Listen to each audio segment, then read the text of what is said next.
Buenas tardes a las sedes que ya están conectadas. Vamos a dar inicio con nuestro tema de hoy, miércoles. En esta ocasión tenemos de invitada a la doctora Anel Hernández García. Ella es especialista en endocrinología. Ella trabaja a nivel particular por cualquier consulta que le quieran hacer en la clínica Las Rosas, que está precisamente en la calle de Las Rosas 308. La doctora además es el presidente del capítulo Oaxaca, 2011-2012, es el año de su presidencia, y ahorita la doctora nos va a exponer el tema que ya hemos programado, que es el taller para el manejo de la insulina. Dejo con ustedes a la doctora Anel Hernández García. Doctora, adelante. Muchas gracias, mucho gusto. Para mí es un honor estar con ustedes y platicar de estos temas que son muy interesantes, pero a veces un poquito complejos en el primer nivel de atención médica. La insulina es una necesidad en el uso terapéutico de todos los médicos que vemos pacientes adultos. Y bueno, recordando que la era de la insulina empezó en los años de los 1920, gracias a estudios que se llevaron a cabo en la Universidad de Toronto. Hay muchos investigadores que tuvieron el premio Nobel por el descubrimiento de la molécula de insulina. Y también hay que recordar que bueno, ya tenemos 90 años usando la insulina. La primera vez que se utilizó fue en 1922 en un niño que pudo tener una vida más allá de unos 9 años después de que se usó la insulina. Esta gráfica me parece la más importante de todas las que vamos a ver a continuación, porque en esta secreción normal de insulina se basa el tratamiento en la actualidad. Esta es la secreción normal de insulina y como ustedes pueden ver, como se refieren en muchos libros, hay una secreción basal que llamamos de insulina, es decir, que aunque nosotros no tengamos ningún alimento en el estómago, siempre hay una secreción que se dice que es de 0.2 a 1 unidad por hora en nuestro organismo de insulina. A eso le llamamos secreción basal. Es en la gráfica de las 4 de la mañana a las 8 en tiempo, ahí llamamos a la secreción basal. Y cuando uno come, almuerza o cena, tenemos una secreción rápida de insulina que no permite que nuestra glucosa se salga de lo normal. Cuando esta fase de secreción rápida de insulina falla, entonces ocurre la diabetes. Y por lo tanto, cuando nosotros tratamos de imitar esta secreción normal de insulina, nos basamos en esto. Damos al paciente una insulina basal que lo cubra durante 24 horas en una forma constante, y además, si el paciente lo amerita, damos un poquito de insulina en desayuno, comida y cena para llevar a cabo esta secreción basal de insulina, esta secreción extra de insulina. Entonces, esta gráfica es bien importante tenerla en cuenta en el momento que uno desea iniciar a un paciente con insulina. El reemplazo insulínico pues depende de la farmacodinámica y farmacocinética de las insulinas, y los objetivos de glucosa pues ya sabemos que son individualizados para cada enfermo. Los riesgos, las complicaciones de los pacientes nos hacen pensar que el paciente deba recibir un tipo de terapia u otro tipo de terapia. Vamos a hablar en primer lugar de las insulinas humanas. En primer lugar vamos a hablar de la insulina regular o rápida. Es una insulina de aspecto cristalino, como el agua. Es la única que puede administrarse por vía endovenosa, subcutánea e intramuscular. Ninguna otra se puede aplicar por vía intramuscular más que la insulina regular. Su inicio de acción es de 30 a 60 minutos, con un pico de acción entre 2 y 3 horas y con una duración de acción entre 8 y 10 horas. A esta insulina es a la que comúnmente en el hospital le llamamos insulina rápida, pero como ustedes pueden darse cuenta, de rápida no tiene nada. Empieza su acción hasta la media hora de habérsela puesto. Es por eso que cuando nosotros prescribimos esta insulina, tenemos que poner número 1, insulina rápida. Favor de aplicarla 30 minutos antes de desayuno, comida y cena. porque si la ponemos en el momento que estamos desayunando, pues falta media hora para que empiece a trabajar y hay un desfasamiento en el nivel de glucosa y no nos sirve mucho.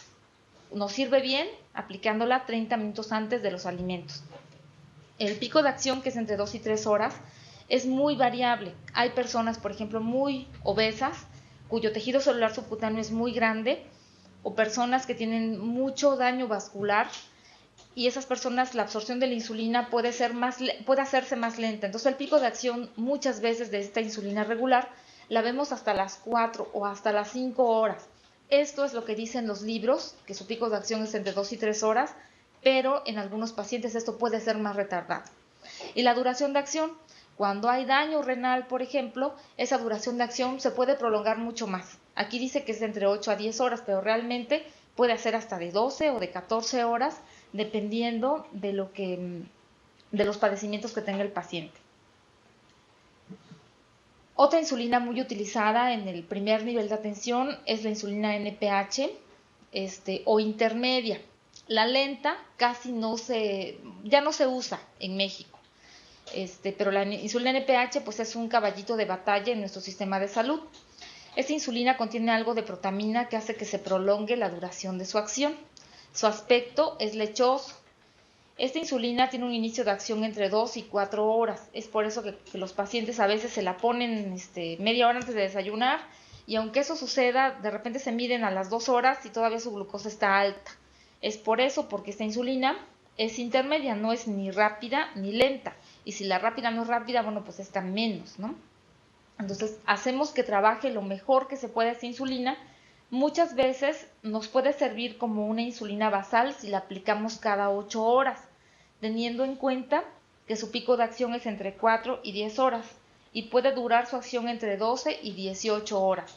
Pero en sentido práctico, a diferencia de la rápida, esta duración de acción generalmente no es de 12 a 18 horas, generalmente es de menos. En el sentido práctico, su acción a veces es hasta de 8 horas nada más. Y bien, vamos a hablar también de los análogos de insulina. En los últimos años, con técnicas de ingeniería genética, se han logrado desarrollar múltiples moléculas de insulinas modificadas. Se obtienen a partir de estructura primaria de la proteína, a la cual se agregan o se sustituyen residuos de aminoácidos, o bien se unen a otras moléculas químicas para modificar principalmente su tiempo de absorción y su tiempo de acción. De esta forma, ofrecen a los pacientes esquemas mucho más fisiológicos y más fáciles de usar en relación a la insulina.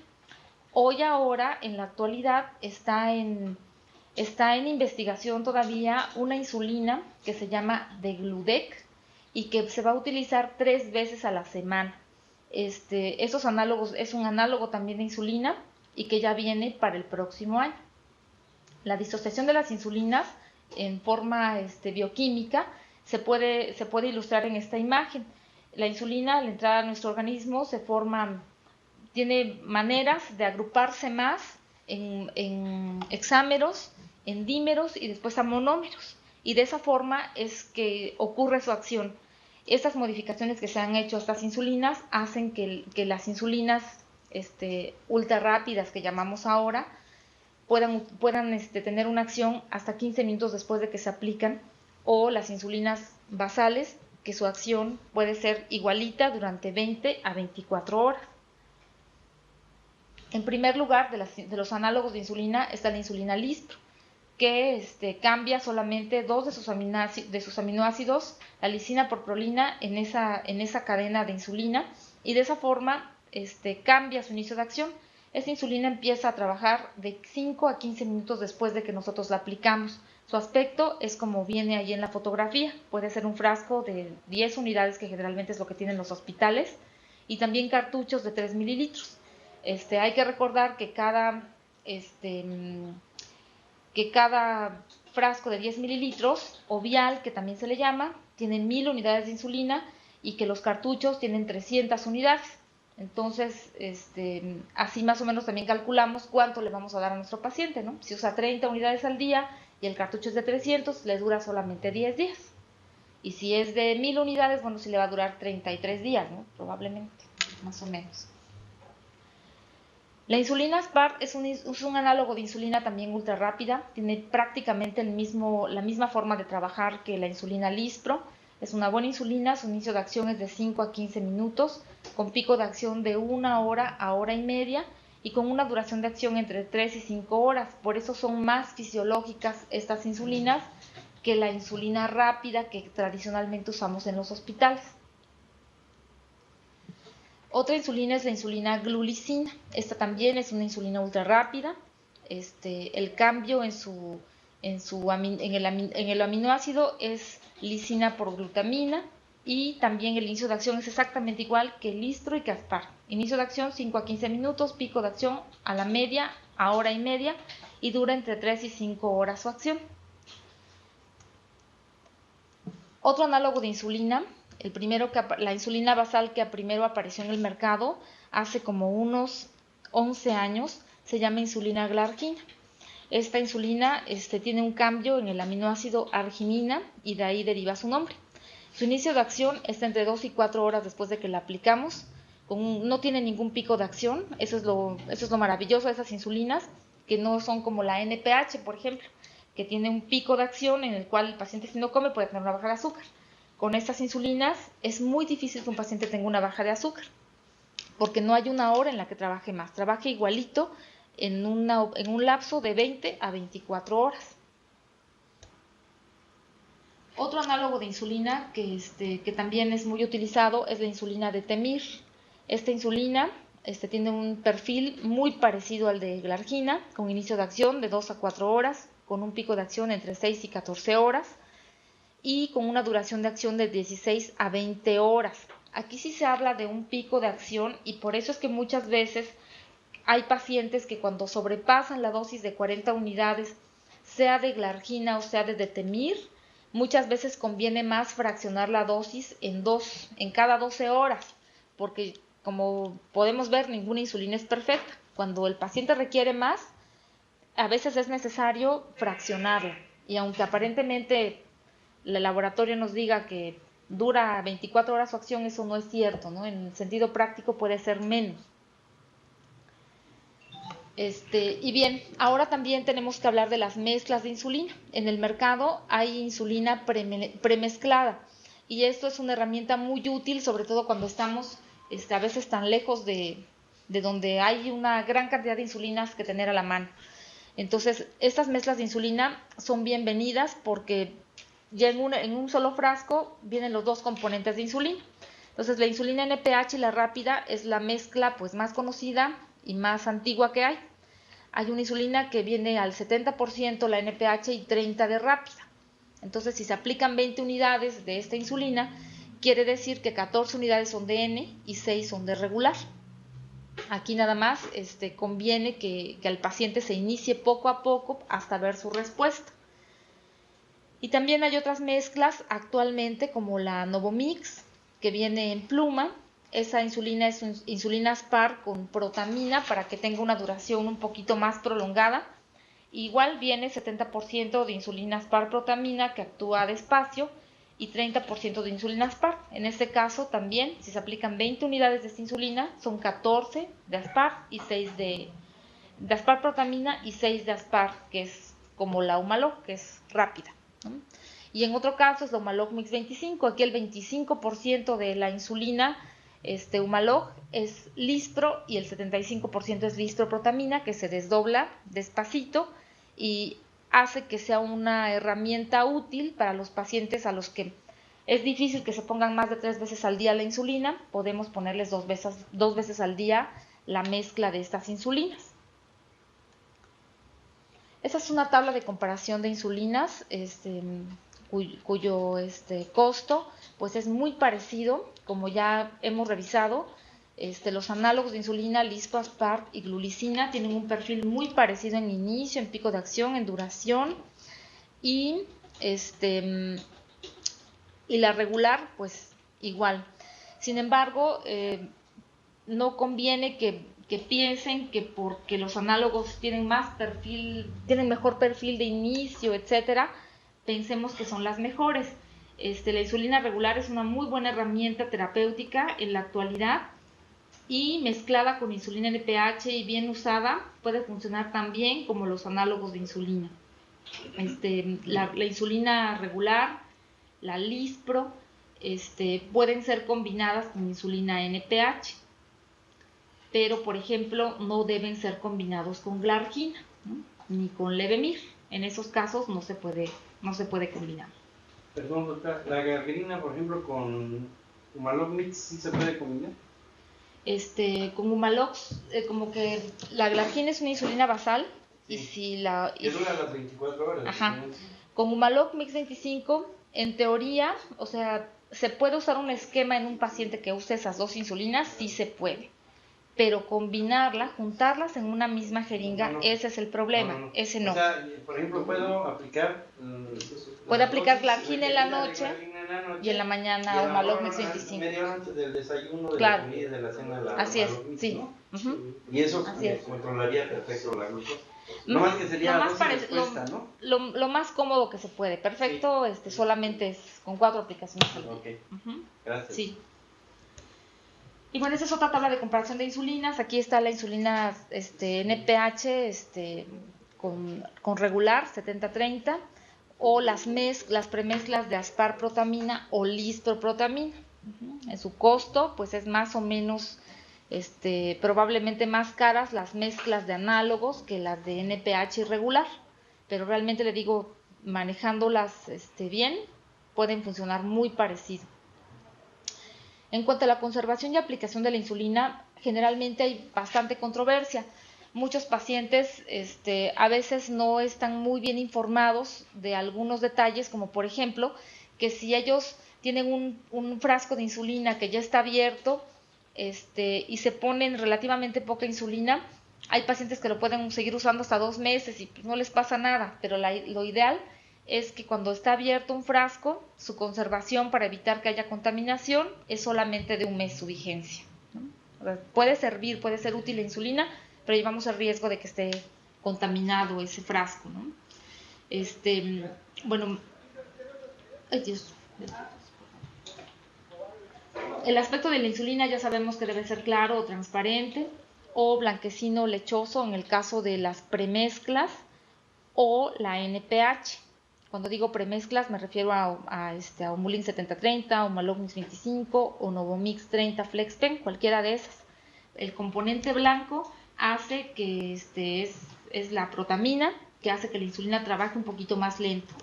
Y es importante ver que el frasco de insulina, si es de insulina premezclada o NPH, no tenga grumos o no se vea como una capa condensada o que no se puede homogenizar el frasco. Eso quiere decir que ya no nos sirve esa insulina. La insulina, antes de inyectarla hay que verificar que si hay cambios en el color, si hay precipitación o escarcha causada por el congelamiento del fármaco, lo cual no es adecuado. Debe refrigerarse entre 2 y 8 grados centígrados en la parte baja del refrigerador y lejos del congelador. Hay lugares en nuestro estado que son especialmente fríos, como la sierra, ¿no? Hay lugares que hay pacientes que aunque no tengan refrigerador, pueden conservar su insulina en un lugar fresco y seco de la casa, donde no les toque la luz solar en forma directa. Y pueden conservarse a temperatura ambiente. Casi la mayoría de las insulinas modernas pueden conservarse a temperatura ambiente, incluso en un ambiente como el de Huatulco, siempre y cuando estén en un lugar fresco y seco, entre 15 y 30 grados centígrados, hasta por el periodo de 1 mes. Después habría que desecharlo porque no estaría uno seguro de su eficacia. Un vial o cartucho se mantienen estériles hasta que se prepara la primera dosis de insulina. Por eso es que se recomienda que una vez que se abra el frasco no le demos vigencia más que de 28 días o 1 mes, ¿no? Esos son los dispositivos para la inyección de insulina. Hay jeringas de 1 mililitro y hay de 0.5 mililitros o 50 unidades. Estas son las más cómodas y fáciles de usar para los pacientes. Hay agujas de 8 milímetros, que son las más chiquitas, y hay agujas de 13 milímetros para personas, por ejemplo, más obesas, ¿no? Que tienen más tejido subcutáneo. Hay bombas de infusión de insulina, hay plumas, como dijimos, y el sistema ideal para cada paciente es el que le proporcione exactitud en la dosis, comodidad, utilidad, seguridad y que sea asequible de acuerdo a los recursos económicos. Es decir, que las jeringas para aplicar insulina nunca estarán en desuso. Hay pacientes que, aunque tienen la posibilidad de comprar una pluma, se sienten más cómodos al manejar una jeringa, y eso pues no es ningún problema, ¿no? El hecho de que un paciente no tenga una pluma no quiere decir que va a tener un mal tratamiento. La insulina tiene que trabajar bien independientemente del dispositivo que se utilice para ello. Esas son las jeringas, y aquí en esta imagen, bueno, se puede demostrar muy bien que las jeringas de 100 unidades tienen una aguja muy grande. Ese es el principal temor de los pacientes cuando iniciamos insulina. Dice, pues es que yo no me quiero inyectar todos los días. Pero se les puede dar la opción de conseguir jeringas de 50 unidades. Bueno, yo he visto que hasta en Sams venden de 50 unidades y por paquetes grandes, o en el proveedor del médico. Bueno, cada vez hay más. Yo he visto en algunos congresos, por ejemplo, que hay jeringas también de 30 unidades. Esas no las he visto aquí en México, pero son para niños. Por ejemplo, esas de 30 unidades pueden dosificar hasta la mitad de una unidad de insulina y son muy útiles. Esas no contamos con ellas aquí, pero también existen, y ya son cada vez menos difíciles de encontrar. En relación a las agujas, siempre les decimos a los pacientes que lo ideal es que se apliquen por cada aplicación una aguja nueva, porque si las vemos al microscopio, bueno, una aguja utilizada una vez se deforma un poquito, 2 veces, un poquito más, y si la usamos 6 veces, definitivamente pues es bastante doloroso, y bueno, nada más de ver la aguja pues no dan ganas, ¿no? A veces los recursos económicos no son suficientes, y sí podemos decir a los pacientes, puede usar la misma jeringa a lo mejor 2, 3 o hasta 4 veces si no hay de otra, pero lo ideal es que apliquen solamente una vez, ¿no? Va en relación al dolor también. Esas son ventajas y desventajas de la aplicación de insulina con jeringa. Las ventajas es que es fácil adquirir, se pueden preparar mezclas, uno mismo puede hacer su mezcla de 2 tipos de insulina diferente. Y las desventajas es que hay frecuentes errores en la preparación del medicamento, sobre todo en los pacientes que tienen problemas visuales. A veces se complica la preparación de insulina, principalmente cuando las personas tienen muchas actividades fuera de su casa. Y también que los pacientes, no todos tienen una habilidad para preparación de la insulina. Entonces, eso es lo bueno y lo malo. En las plumas o inyectores, para pacientes que tienen dificultad al utilizar jeringas, que trabajan o que asisten a la escuela o que viajan, son una herramienta muy útil. Hay 2 tipos de plumas, algunas que son reutilizables y otras que son prellenadas. En la actualidad, casi todas las casas comerciales ya tienen plumas que son prellenadas, ya no se reciclan, pues, entonces ya casi todas se desechan. Las agujas son de 5 milímetros y son ideales para los niños, adultos muy delgados o personas que tienen miedo a las agujas. La de 8 milímetros para todas las personas, y las de más de 12.7 milímetros para pacientes que son muy obesos. No es igual ponerle la agujita de 5 al obeso que al delgadito, ¿no? Entonces, sí, es importante tener esa idea de las agujas.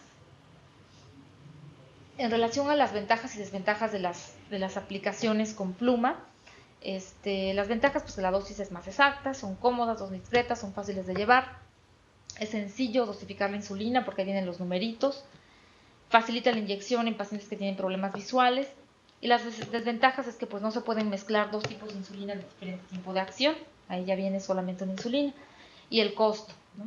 Es un mayor costo. Las bombas de infusión de insulina por vía subcutánea son una realidad, en México ya se venden, aquí en Oaxaca yo no tengo ningún paciente que use una bomba de infusión de insulina. Tienen un pequeño cartucho que se puede ver ahí en esa imagen, el cual se le cambia a cada bomba de insulina. Una computadora controla la liberación del medicamento y un pequeño catéter que generalmente va insertado en el abdomen del paciente. Son ideales para pacientes con diabetes tipo 1, con deficiente control de su diabetes, con necesidad de múltiples dosis de insulina al día, porque son pacientes que comen a cada ratito o que tienen tal control que ellos se ponen más insulina si la necesitan en el momento que lo requieran. Para pacientes que necesitan flexibilidad en su régimen de insulina, sobre todo si trabajan o viajan, y en adolescentes que tienen problemas frecuentes de cetoacidosis. muchos adolescentes en rebeldía pueden dejar de ponerse la insulina y entonces eso genera que tengan frecuentemente cetoacidosis y entonces estas bombas de infusión de insulina para ellos resultan algo adecuado. No todos los pacientes tienen esa posibilidad de una bomba de infusión de insulina, puesto que se requiere motivación para mejorar el control de la glucosa. Son pacientes que tengan esa posibilidad de entrenamiento en este tipo de dispositivo. Contar con un equipo multidisciplinario de tratamiento, que es la casa farmacéutica que vende la bomba de insulina, la vigilancia médica, la nutrióloga, la psicóloga, educadores en diabetes. Ser capaces de llevar a cabo un adecuado automonitoreo de la glucosa y el manejo de la bomba, y sobre todo la capacidad intelectual para aprender y retener la información. Por supuesto, los recursos económicos. Una bomba de insulina, pues más o menos yo creo que ahorita debe estar costando como más de 100,000 pesos. Pero sí, se puede. Ventajas y desventajas de la aplicación de la insulina en bombas. Bueno, las ventajas, pues todas las que ya dijimos, la tendencia al mejor control. Los pacientes tienen una vida más cercana a lo normal, puede utilizarse en forma cómoda sin que se vea. Y las desventajas, pues cuando la gente tiene problemas visuales, por ejemplo, es una desventaja. Requiere un cambio de las líneas de infusión cada 2 a 4 días y el paciente debe acostumbrarse a realizar. Y las vías de la bomba de infusión también tienen un costo, por lo tanto es una rentita, pues no solamente es la inversión de 100,000 pesos, sino la rentita de estar pagando las líneas de infusión. La bomba y el material son costosos y no todos los pacientes los pueden adquirir. La técnica de aplicación de insulina. A veces sabemos que es difícil que el enfermo acepte la insulina, pero yo pienso que también es difícil que el médico se decida a iniciar un paciente con insulina porque nos consume mucho tiempo, ¿sí? En primero, convencerlo. En segundo, explicarle cómo. Y a veces en eso se acabó el intento por iniciar al paciente con insulina. Creo que todos estamos de acuerdo en que un paciente que recibe dosis máximas de hipoglucemiantes orales, que en el sector salud se llama glibenclamida 3 veces al día, metformina al menos 2 veces al día, y que vemos que su hemoglobina glucosilada es mayor de 8%, es un paciente que ya necesita la insulina. De eso no creo que haya discusión y que alguien dude de esa necesidad. El problema es iniciar al paciente con insulina. Entonces, número 1, hay que explicarle al paciente que requiere una terapia especial y explicarle cómo se va a aplicar la insulina. Y a veces los médicos no nos fijamos en ese detalle. Y si no tenemos una enfermera al lado, bueno, todo se nos complica. Yo lo que veo, por ejemplo, en el sector salud es que no miden el costo-beneficio de las cosas.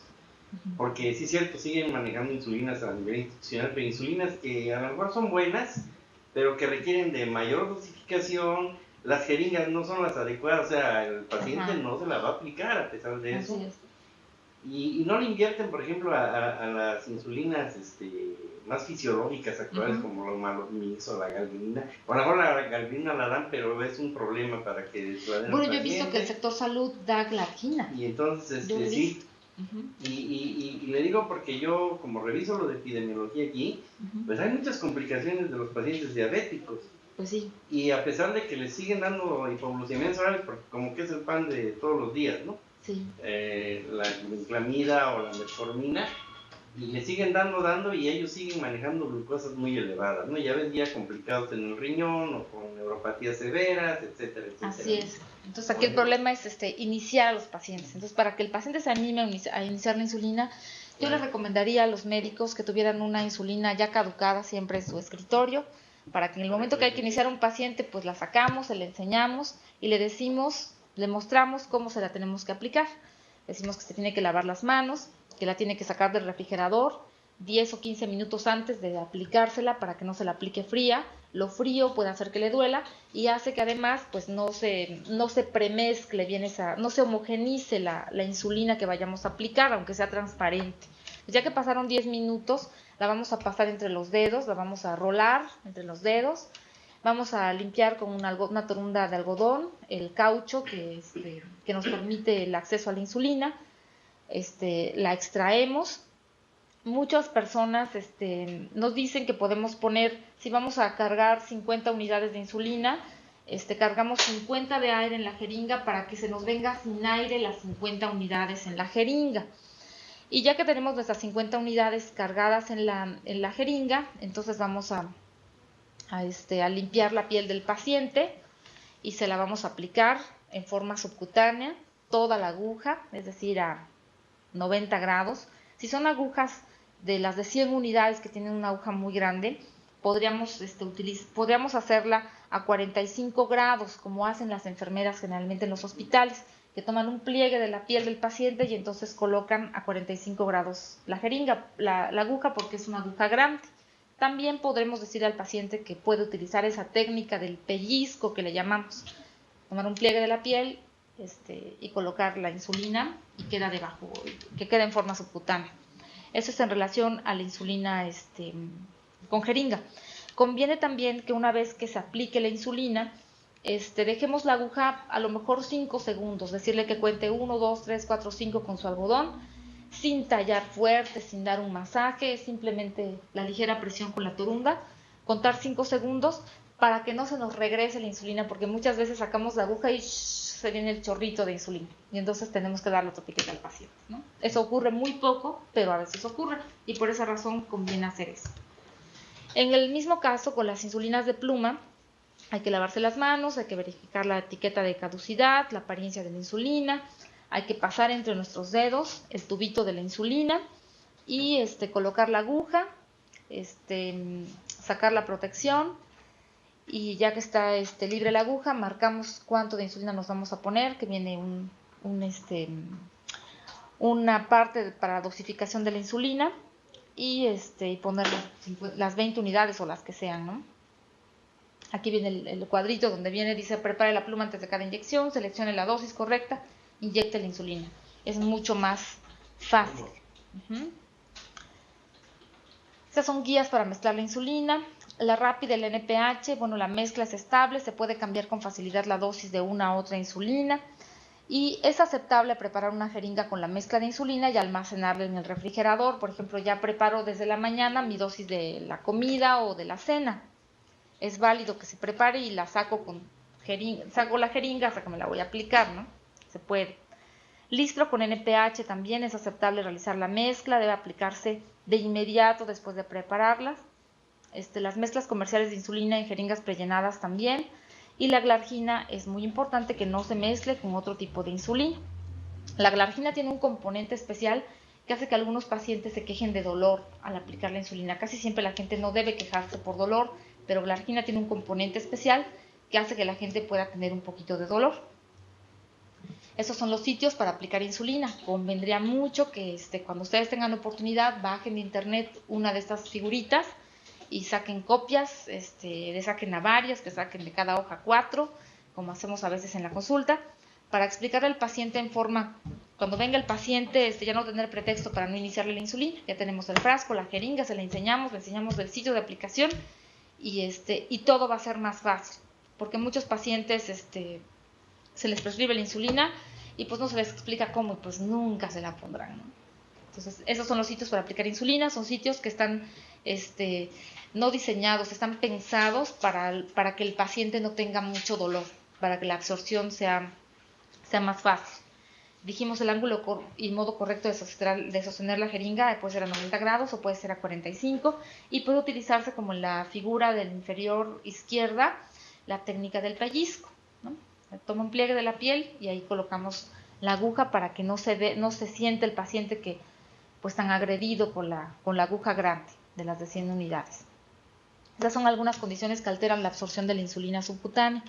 Por ejemplo, la absorción de insulina es más rápida en el abdomen, es más lenta en los músculos y en la región glútea, es intermedia en los brazos. La profundidad de la inyección, dice, en la superficie de la piel da lugar a una absorción lenta en comparación con músculo. Si nosotros nos sometemos a un baño de vapor, a un sauna, o acabamos de hacer ejercicio y hicimos bicicleta y nos pusimos en las piernas, la mayor temperatura local hace que la gente absorba más fácil la insulina. Y el tabaquismo también reduce la absorción de la insulina, probablemente porque disminuye la circulación, ¿no? Algo así. Estas son reacciones adversas que hay que tomar en cuenta en todo paciente que iniciamos con insulina. El principal temor de la insulina es la hipoglucemia, pero es nuestra principal herramienta para utilizar la insulina. Entonces, no por que queremos evitar la hipoglucemia, vamos a dejar de usar la insulina.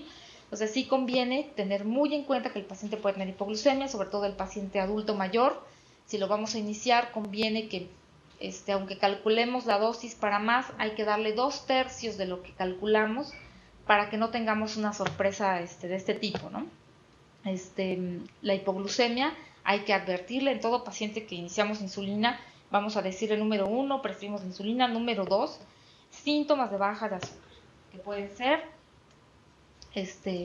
temblor, sudor, mareo, dolor de cabeza, sensación de mucha hambre, palpitaciones. Eso puede hacer que el paciente sepa que puede tener una baja de azúcar y qué es lo que tiene que hacer.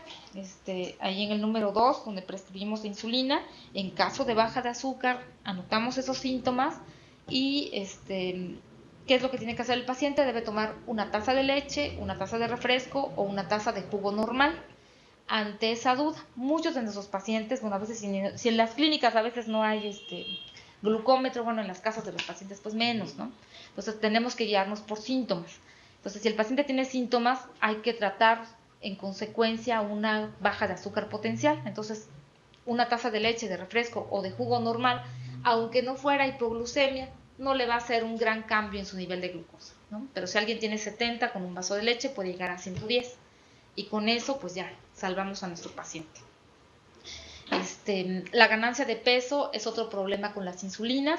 Hay estudios que claramente demuestran que, por ejemplo, con la insulina glargina es más fácil que se gane peso que con detemir, aunque las dos son basales, sus moléculas son distintas y detemir hace que la gente gane menos peso que glargina, ¿no? Eso está demostrado. No se sabe exactamente por qué, pero así es. Y otras complicaciones son las complicaciones de la piel relacionadas con la aplicación de insulina. Entonces, hace un rato decía que, por ejemplo, yo sé que se calcula 0.3 unidades por kilogramo de peso la insulina. A lo mejor si en una persona que pesa 70 kilos le tendría que dar 20 y tantas unidades diarias, ¿no? Pero no es conveniente darle todo eso, sino fraccionarla por el problema de la hipoglicemia. Sí, claro, sí. O sea, sí, a eso me refiero. Aunque sea una unidad por kilo de peso, yo peso 50, no me voy a iniciar 50, prefiero iniciarme 30, ¿no? 35, para que y de ese total van a ser 2/3 en la mañana, 1/3 en la tarde, para que pues, bueno, por supuesto que depende de la insulina, ¿no? La dosis, sí, pero siempre nos vamos por menos para evitar eso, bajas de azúcar, sobre todo en la gente mayor. Ahora, también muchas veces, cuando iniciamos a la gente con insulina, el típico paciente que nunca cuidó su dieta, ahora que le iniciamos la insulina, se le ocurre empezar a cuidar la dieta. Y entonces le iniciamos insulina, empezó la dieta y entonces se amoló el asunto. Entonces, tenemos bajas de azúcar y el paciente llega al hospital y ese paciente jamás y nunca harán que vuelva a aceptar la insulina. Entonces hay que tener mucho cuidado con eso que prescribimos, con cómo lo prescribimos, ¿no? La hipoatrofia es uno de los problemas en el sitio de inyección de insulina. Es pérdida del tejido subcutáneo en el sitio de la inyección, que como se ve en la imagen, ahí a lo mejor no se ve muy bien, pero se ve así como si estuviera hundido, exactamente. Está mediada por procesos inflamatorios, inmunes, es más común en jóvenes, en aquellos con reacciones anteriores a la insulina, y generalmente se presenta después de 6 a 24 meses de inicio del tratamiento. Afortunadamente, cuando rotamos los sitios de inyección, podemos evitar la lipoatrofia. También la lipohipertrofia, es todo lo contrario. Entonces esto ocurre mucho en pacientes que se ponen la insulina en un mismo lugar. Luego muchas veces les decimos, oiga, ¿y dónde se aplica la insulina? Aquí, dice. Y les veo el brazo y está todo nodular, ¿no? Y bueno, dice uno que nunca le dijeron que se tiene que rotar los sitios. Y es bien importante decirles, una semana un sitio, una semana brazo, una semana abdomen, otra semana pierna, brazo, y hacemos una rotación imaginaria como las manecillas del reloj, para cuando le toque otra vez al brazo izquierdo, pues ya pasaron como 8 semanas. Y así es fácil que no ocurra esto.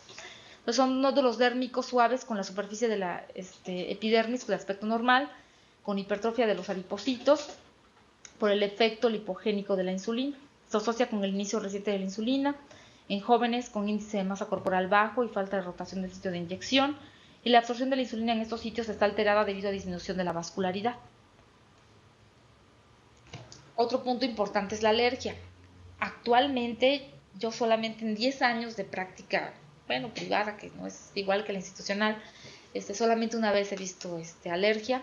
No se tienen cifras así exactas de alergia en las nuevas insulinas, pero con los análogos de insulina es sumamente poco frecuente. Pero la alergia que yo he visto pues es con detemir, así que es muy raro, pero ocurre. Es una reacción local eritematosa, indurada, que da más comezón en el sitio de aplicación. La mayoría de los pacientes desarrollan solamente reacción local. La reacción puede ser monofásica, que se resuelve rápido en 1 hora, bifásica, que dura menos de 24 horas, y una fase retardada, que hasta en 8 a 12 horas después de la administración de insulina puede ocurrir. Tiene un pico de entre 5 y 24 horas después y dura varios días.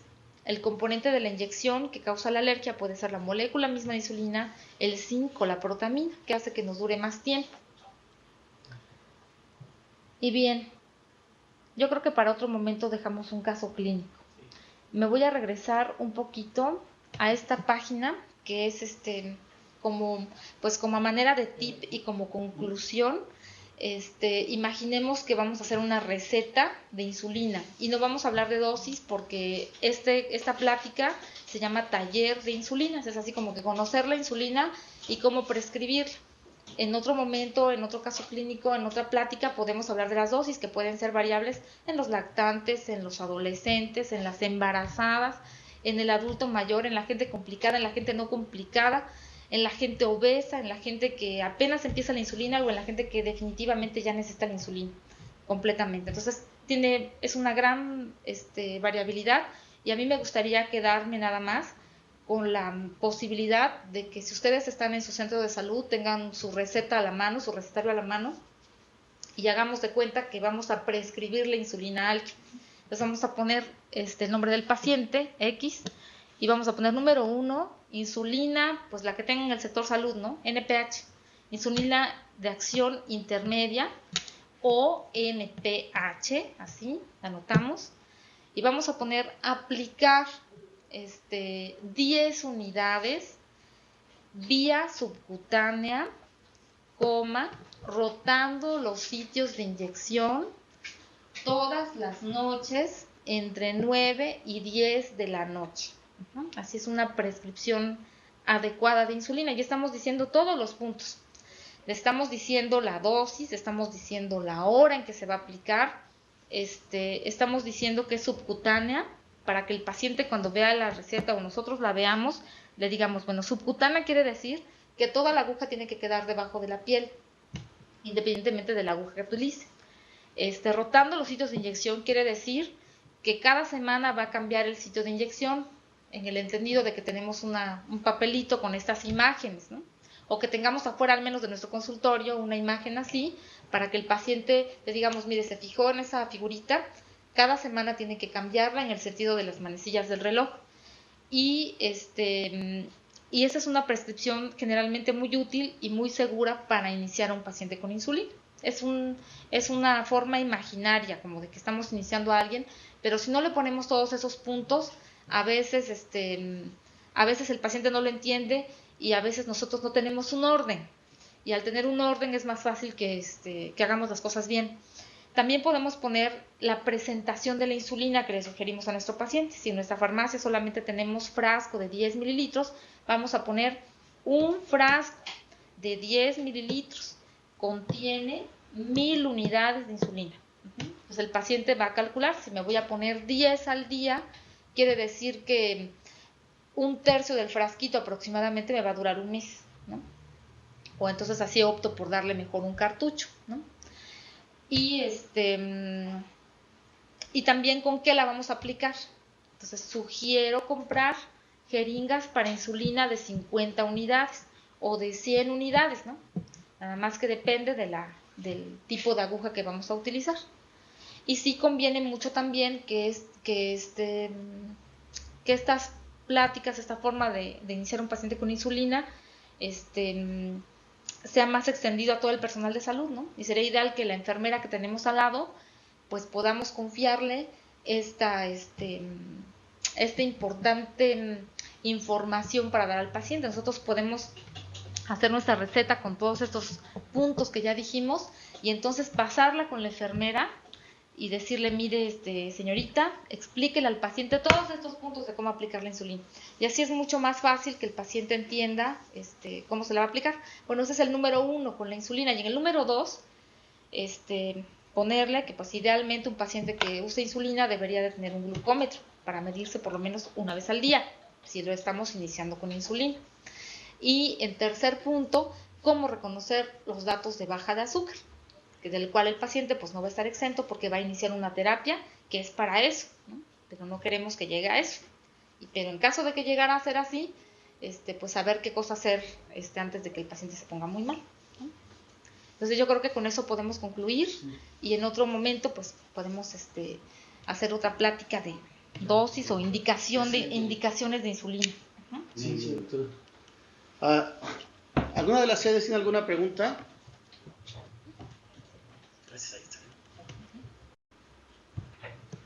¿CNT? ¿Sí me escuchan? Sí, sí, solamente es en los mismos sitios de inyección en los niños menores de 6 años. Sí, es en los mismos sitios. Nada más que recomendaría una jeringa pues más pequeña para los niños, por lo menos la de 50 unidades, con agujas de 5 milímetros. Ok, gracias.